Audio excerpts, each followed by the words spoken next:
What are the Aravallis? What is their spread in the Delhi National Capital Region, and why should every inch of the Aravallis be protected from mining, construction or real estate development? Once again, these questions need to be examined, all because a Haryana government committee has advised its officials to identify the areas under the Aravallis on the basis of the centre's 1992 notification, which only covers old Gurgaon district areas and not the Aravallis in Faridabad under the National Conservation Zone. This advisory of the Haryana government, if implemented, will open the Aravallis in Faridabad to large-scale development. Joining me are Ritvik Datta, environmental lawyer, Chetan Agarwal, environmental analyst, and Mr. M. Ramachandran, former urban development secretary, to tell us why we should actually not allow this to happen.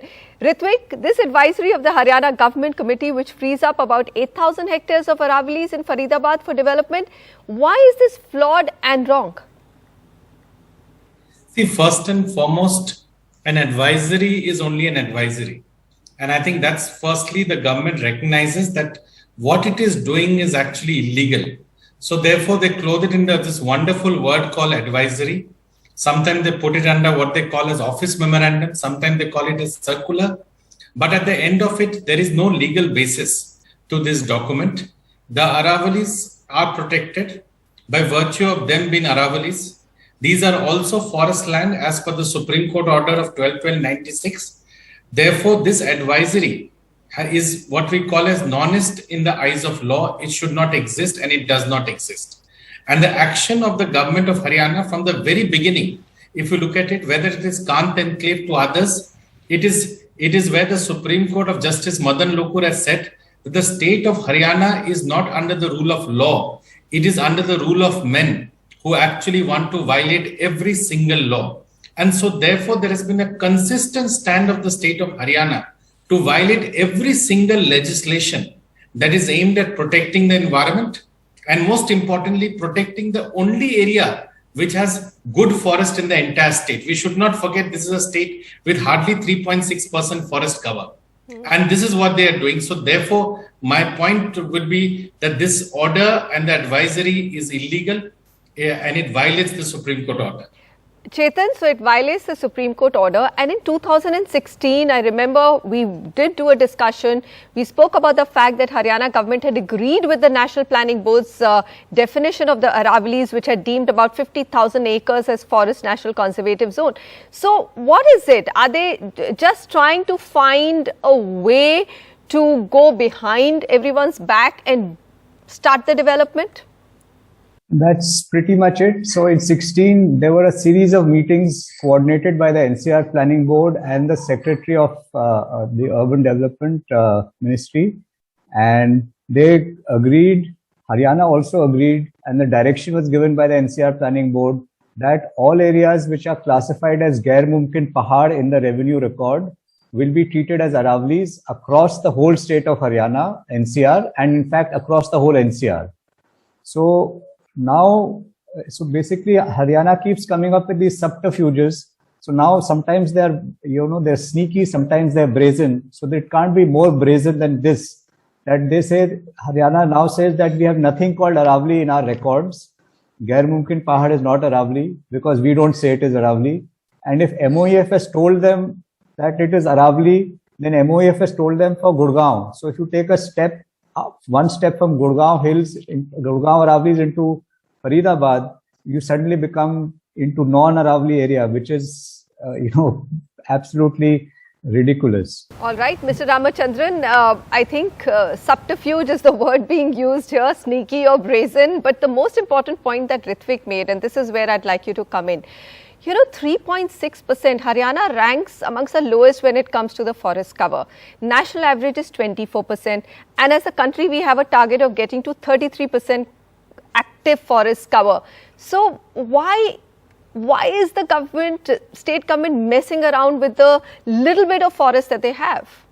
That's one part of the story what you mentioned. Ideally, if every state can reach the 33%, nothing like it. And if that should mean halting all other activities, that's one way of looking at things. Okay. My understanding of the situation is ground truthing is something which has been emphasized again. And while conservation, preservation, these are all important, Also, at the same time, probably, as I understand, there are issues relating to people who have already undertaken construction. I'm not talking about the powerful lobby, but there are poorer people also who have constructed their houses. And I think in some, with respect to some orders, some houses were to be demolished also. So it's a question of, in the context of the next regional plan, which is 2041, I believe, which the NCRPB has floated. It's a question of having a better situation incorporated in the regional plan, which is coming up. And for that, if they are doing some groundwork and if the intentions are clear, I think that's the right way of doing it, because you have to have an idea of what has happened on the ground, especially because there is either lack of clarity or there are problems with regard to definition of words like forest, Gair Mumkin Pahad, and the MOE of notification and things like that.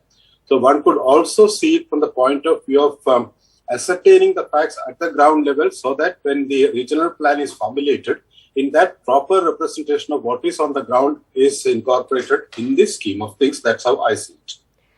Fair enough, and that's an important point too. So ground truthing, Chetan, will you respond to that? That, you know, if people are living in it, in these areas, and this is not about the encroachment, but locals who have been living here for the longest time, do we really need to evict them and then get back to conserving the forests? So the current regional plan is the 2021 regional plan. It was published in 2005, and so, you know, you can have a cutoff date of 2005 or whatever cutoff date you come up with. But basically, the regional plan of 2021 has a natural conservation zone, in which there is no construction to be allowed more than 0.5%, and that too only for regional recreational activities. So real estate is not allowed by definition. So this ground truthing is basically another one of the subterfuges which has been going on since 2014. They have done 2 or 3 rounds of ground truthing. And every time they do the ground truthing, they've identified about 8,000, more than 9,000 and 9,500 hectares of NCZ in Faridabad, and now, which includes the entire Aravali area. And now, if they come up with, if this prevails, that there are no Aravalis in Faridabad, 8,000 hectares out of those 9,500 hectares will just vanish from the NCZ. So, Chetan, so I think everybody is worried about the fact that forests, actually, why do we need to preserve them and conserve them? Because they act as natural groundwater recharge. And opening them up in an area like NCR, which is already polluted, Haryana, which is short of water, is a larger question of what happens to citizens who are already living here and their health, isn't it? Yes. So, there's a 50,000 acres, one single consolidated patch of Aravalis, which we have mapped, which is divided between Asola in Delhi, the Faridabad Aravalis from Surajkund to Bhatkal to Mangar, and then the Gurgaon Aravalis from Bandwadi till Damdama Lake. It's one single patch, 50,000 acres. And if you look at, Delhi has protected theirs as Asola sanctuary, Haryana has not. And if you look at Gurgaon and Faridabad, they are highly urban districts, the highest rate of growth of urbanization. So even if you want to balance out, you say, you can do real estate and urban development in 90% or 80% of these districts, but you can leave 5-10% for these big green areas and forests. And they are our only surviving wildlife habitat. There are corridors it's a wildlife corridor. Leopards move from Asola to Faridabad to Gurgaon and beyond. Groundwater recharge, even if we are selfish, we don't care about the wildlife. This is the largest groundwater recharge zone. Aravalis have high recharge rates. All this water seeps into the ground and flows towards the plain areas. Air quality, of course, is critical. It's a bird habitat and it's the only forest cover left. So all this talk of balance is fine, but if you've already urbanized or are planning to urbanize 90%, then you shouldn't be looking. Why should you not leave that 10% just for forest? Back. I agree with that. I mean, 90% has been opened up. It is open for development. Ritvik, what next now? Look, this advisory has now been floated, right? There is a high chance that the state government may find some way of opening the Aravalis in Faridabad for development. Where do you go? Do you go to the Supreme Court? Do you go to Ministry of Environment, NCR Planning Board? Where does the buck stop? I'll first say that, the Aravalis itself should be looked at as development. They are opening it up for destruction. So what we are trying to say is, Aravali and the section which, Chetan mentioned is an oxygen and water producing factory. And I think this is where we need to recognize that there is already an industry which nature has created.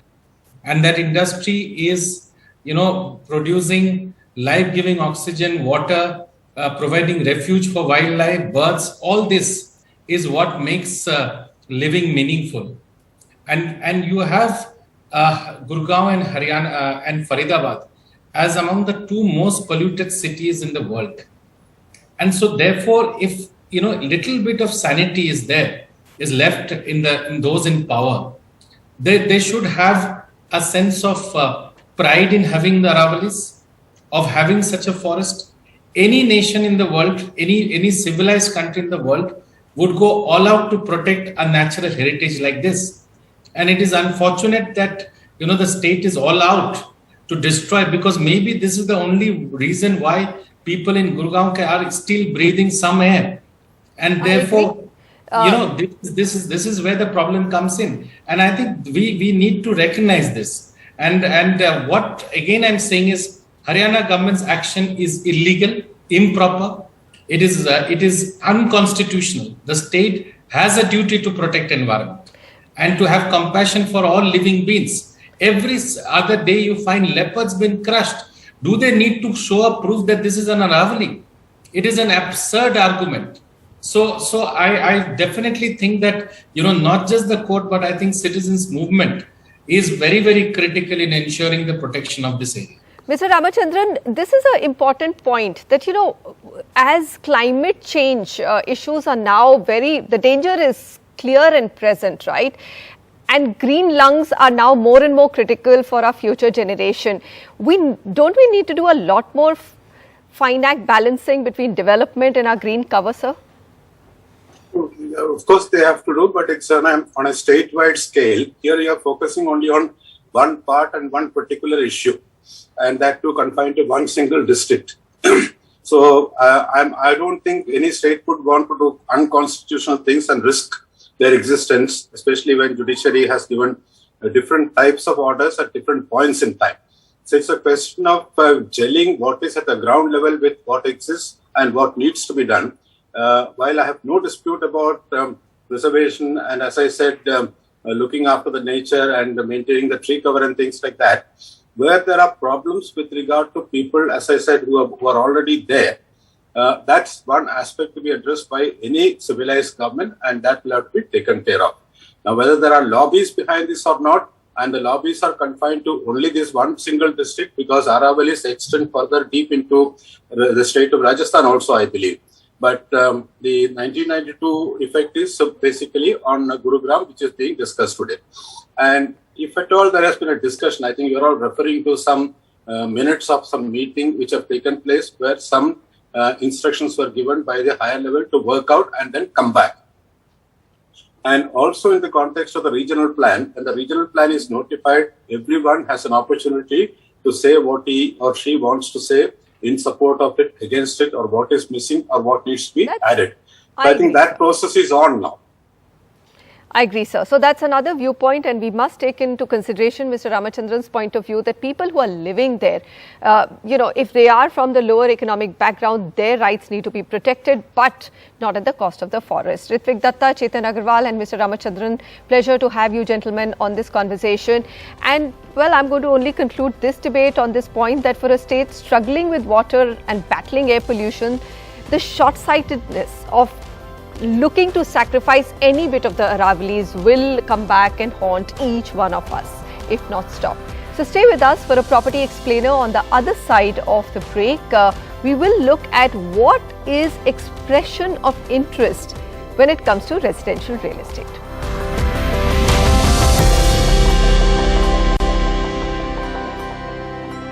The one thing which RERA, or the Real Estate Regulatory Act, has banned is pre-launches in the country. Even before the developer manages to get his construction approvals, he would in the past go ahead and launch projects, luring buyers with so-claimed discounted prices and of course a unit of their choice. Now the entire risk in these pre-launches was that if the approval did not come through, the home buyer would bear the cost of the delay. Now, after RERA was implemented in 2016, the developer has been barred from advertising or selling a project without RERA registration. And any project that has been RERA registered does have all its construction approvals in place and required approvals. Now, what has happened is that pre-launches seem to be back in a new disguised form of expression of interest.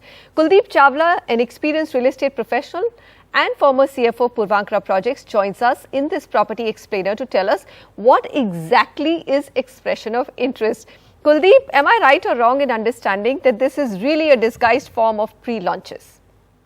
Well, the answer is yes and no, Manisha, but allow me to explain.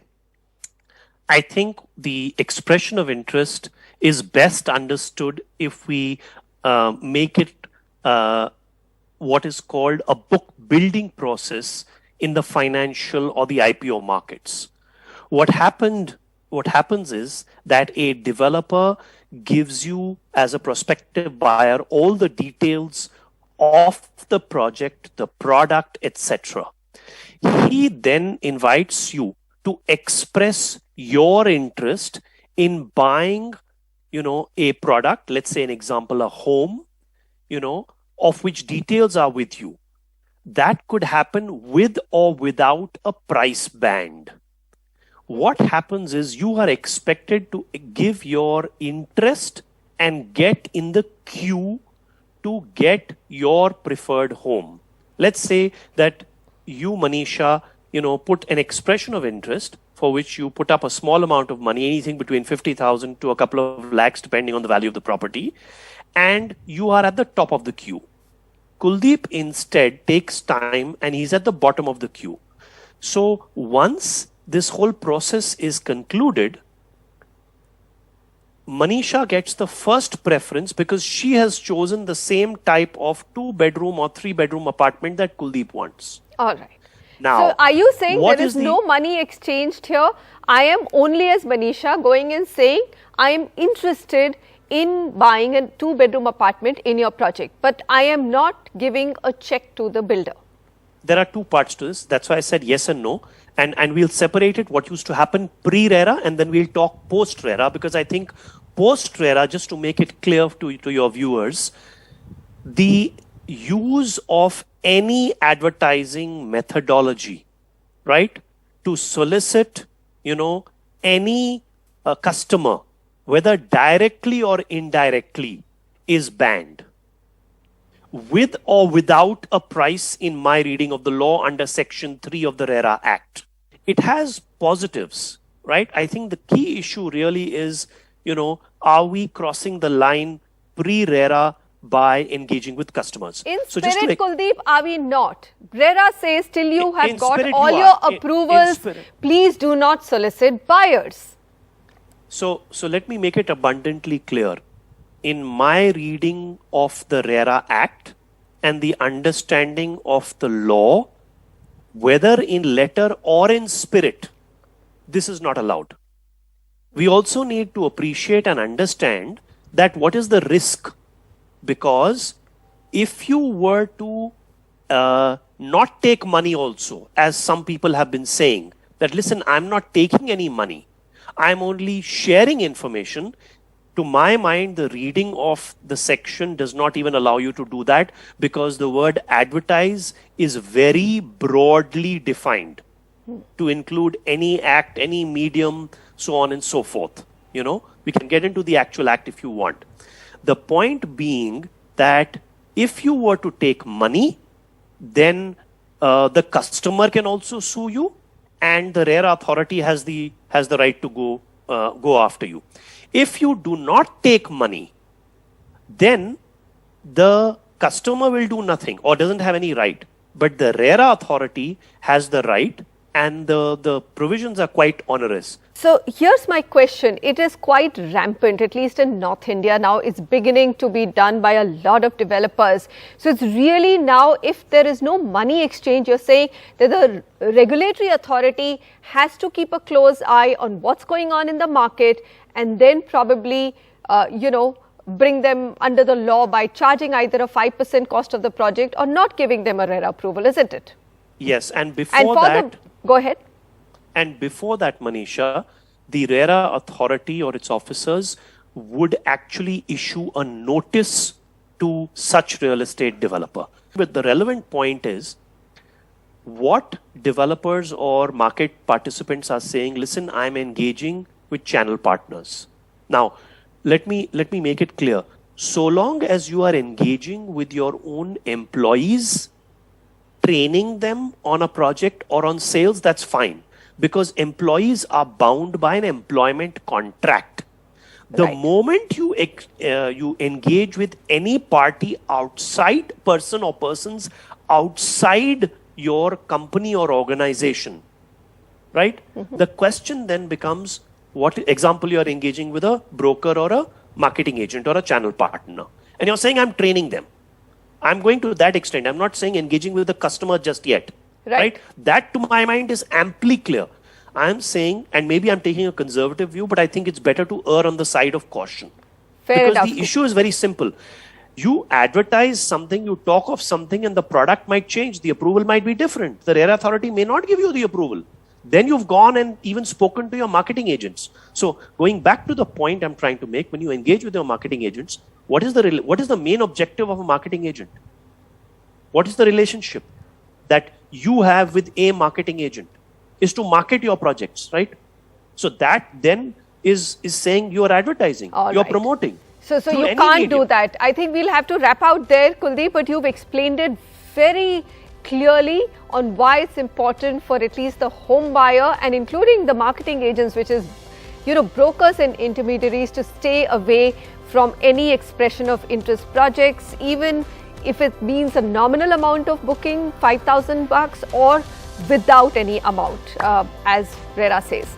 Thanks so much for joining us and giving us your time to explain this. Well, that's it from us. We've completely run out of time, but thanks so much for watching.